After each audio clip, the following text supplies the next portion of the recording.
दुखद है। आपने देखा होगा कि जिस प्रकार से दिल्ली में प्रदर्शन हो रहे थे तो झारखंड सरकार में शामिल लोग ताली बजा रहे थे, लेकिन माननीय प्रधानमंत्री जी ने इस विषय को इतनी गंभीरता से लिया, वो स्वयं लाइव आए और हमारे छात्रों की हर बात मानी। हमारे छात्र लाठी से मारने के लिए नहीं है।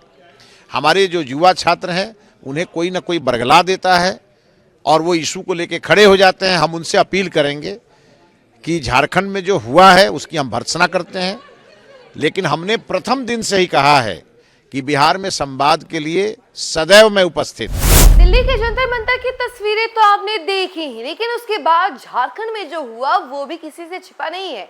झारखंड में खूब जोरदार बवाल हुआ। छात्रों ने विधानसभा घेराव किया, लेकिन इस दौरान छात्रों पर लाठीचार्ज किया जाता है। कई सारी छात्राओं पर भी लाठीचार्ज होता है और कई सारे छात्र वहां पर गंभीर रूप से घायल हो जाते हैं और इसको लेकर के खूब बवाल हो गया है और अलग अलग प्रतिक्रियाएं सामने आ रही हैं। अब इसी बीच अब मिथिलेश तिवारी ने भी इस पूरी बात को लेकर के प्रतिक्रिया दिया है। क्या कहा है उन्होंने हम आपको बताते हैं, लेकिन उससे पहले नमस्कार, न्यूज़ देख रहे हैं। यहाँ पर मैं हूं सानिया आपके साथ। मिथिलेश तिवारी एकदम आग बबूले हो गए, कह रहे हैं कि झारखंड में जो हुआ वो बिल्कुल गलत है, छात्रों पर बिल्कुल लाठीचार्ज नहीं होना चाहिए। और दिल्ली के जंतर मंतर पर जब प्रोटेस्ट हुआ था तो उसके बाद सरकार ने सारी बातें मानी थी, सुनी थी बातें, लेकिन झारखंड में ऐसा नहीं हो रहा है। तो इसको लेकर के मिथिलेश तिवारी ने बयान दिया है। उनके बयानों के साथ हम आपको छोड़ जाते हैं। ये दुखद है।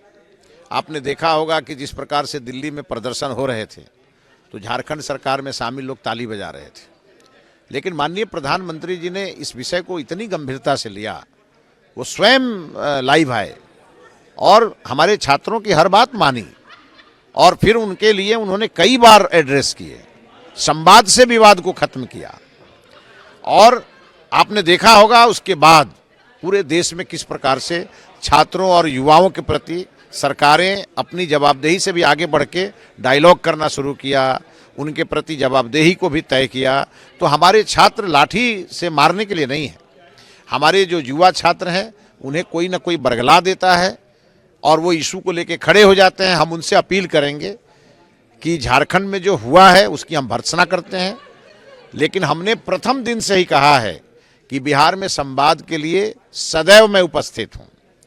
कोई भी छात्र नौजवान जिसकी कोई समस्या हो वो सीधे हमसे बात करे और जो संभव होगा उसका हम निदान करेंगे। छात्र हमारे लिए हमारे भविष्य हैं, इसीलिए हमारे छात्र बड़े बड़े अधिकारी बन के ऑफिसों में जाएं, देश संभालें, प्रदेश संभालें। हम उन्हें उनके ऊपर लाठीचार्ज जब होता है तो निश्चित रूप से हमारा तो दिल दुखी जरूर होता है। जंतर मंतर पर जो हंगामा हुआ उसके बाद अमित शाह तैयार हैं, वो डिबेट के लिए तैयार है, सदन में बोलने के लिए तैयार है। राहुल गांधी कह रहे हैं हम उनका भाषण नहीं सुनेंगे, हमको राम मंदिर वाले पर भी हमको बताइए जवाब। देखिए समस्या क्या है कि हमारे जो गृह मंत्री जी हैं वो सरदार वल्लभ भाई पटेल के बाद सबसे मजबूत गृह मंत्री हैं। राहुल गांधी उनको देखते ही डर जाते हैं और राहुल गांधी जिस समय हमारे देश के पैरामिलिट्री फोर्स के ऊपर जम्मू कश्मीर में पत्थर चलाए जाते थे तो वो खुश होते थे, लेकिन आज उसी जम्मू कश्मीर की स्थिति हमारे गृह मंत्री के प्रयासों से बदल गई। हमारा देश अखंडता, जो हमारा संकल्प था कि हम अखंड भारत बनाएंगे, उस दिशा में हम बहुत आगे बढ़े हैं।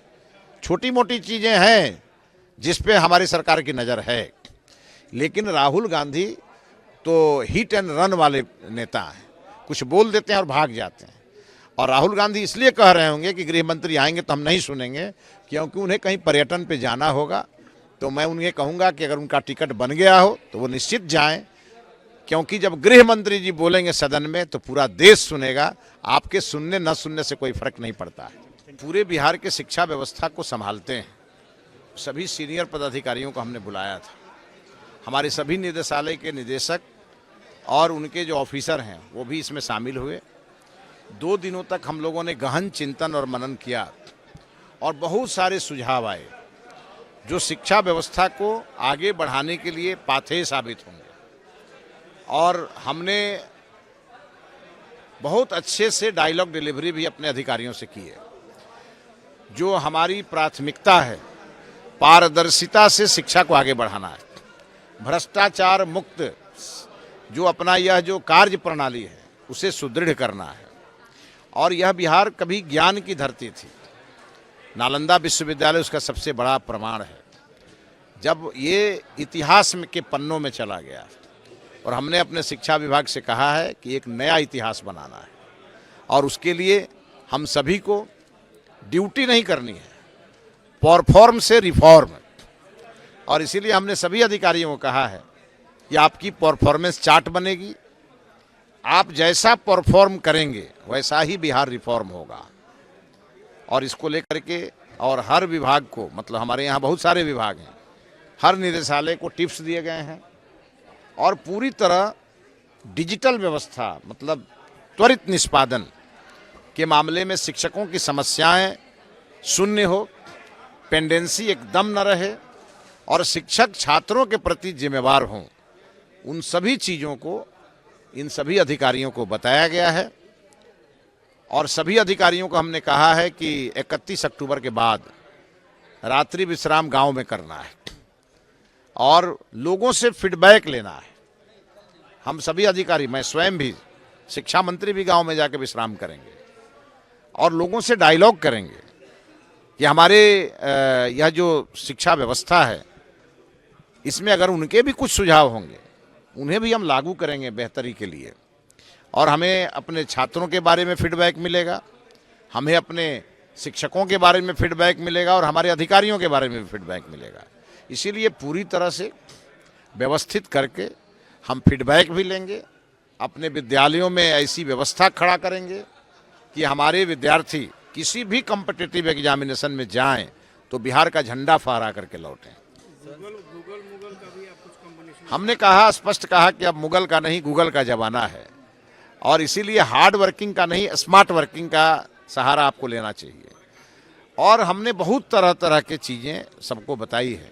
हमने साफ कहा है अच्छे काम करने वाले पुरस्कृत होंगे और गड़बड़ काम करने वाले कठोर दंड के भागी होंगे। संस्कृत विद्यालय के लिए हमने कहा कि पिछले दिनों में हमारे माननीय मुख्यमंत्री जी ने स्पष्ट शब्दों में कहा कि हम संस्कृत को भी आगे बढ़ाएंगे, मदरसा भी पीछे न रहे, लेकिन क्वालिटी एजुकेशन से कोई कॉम्प्रोमाइज़ नहीं करेंगे और मदरसों में राष्ट्रवाद को केंद्र में रखकर वहाँ पढ़ाई होगी। और ऐसी कोई भी सूचना अगर इसके इतर आएगी तो कड़ी कार्रवाई होगी। संस्कृत विद्यालयों को हम समेकित विद्यालय बनाएंगे, उसमें वेद भी की भी पढ़ाई होगी, साइंस की भी पढ़ाई होगी और कौशल युक्त भी होगा।